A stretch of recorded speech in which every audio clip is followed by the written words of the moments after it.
Hello boys and girls, it's Mrs. Koopman again, and I've got Milo. He's just woken up from sleep. He's feeling a bit tired, but he wanted to come on and say hello and show off his Santa hat. Say hello. Hi. Right, I might let him go now. You go and have a nice little cuddle. Little sleep, okay? Good boy.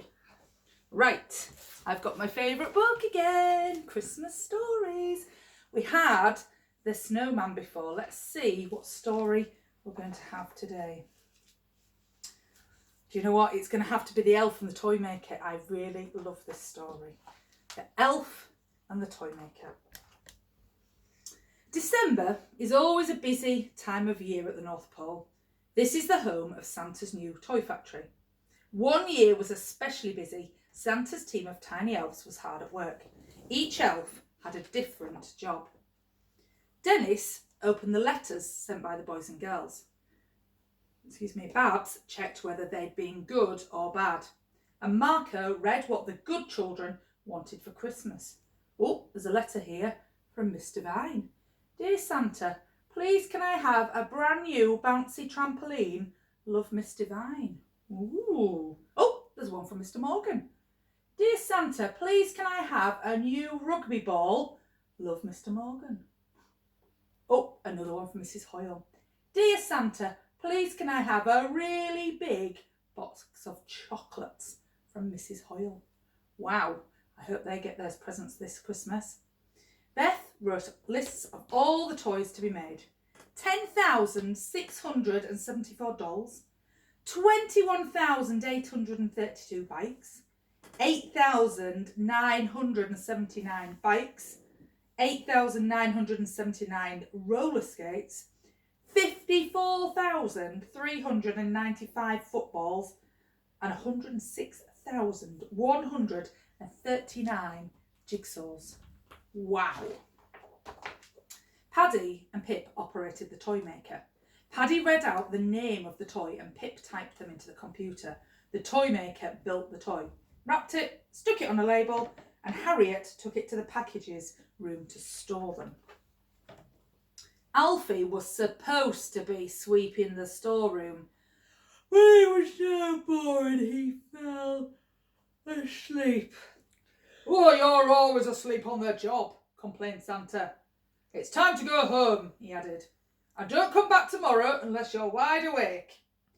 Oh, if I was in charge of the toy maker, I'd never be bored, he sighed. Alfie suddenly decided he wanted a closer look at the amazing toy maker. He peeked down a tube, but he lost his balance and fell in. Wah! Hours later, Alfie woke up. Oh no, I must have knocked myself out, he thought. All of a sudden, the machine started up. Oh no, gulped Alfie. I'm going to be squished to pieces. Alfie tried to get out, but the more he wriggled, the more he got tangled in the wiring. Alfie's wriggling had an odd effect on the toy maker. Clank, was, whisper, oh! The first few toys came out just fine. But the next batch looked stranger and stranger and stranger.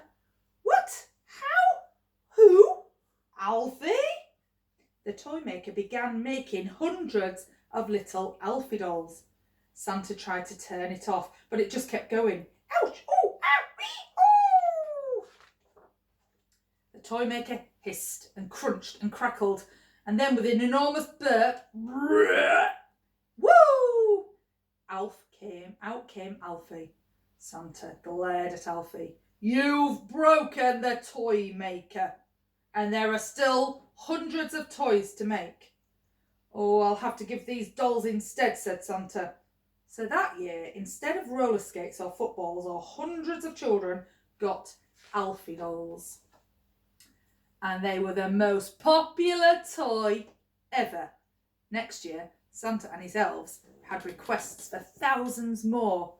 The elves fixed the toy maker to make the dolls, and Santa put Alfie in charge, as long as he stayed on the outside this time. Oh, what would you make if you had a toy maker? What toy would you design? Have a think. Oh, I know what I would have. Maybe next time you see me, come and ask me what I would design. I'll see you soon.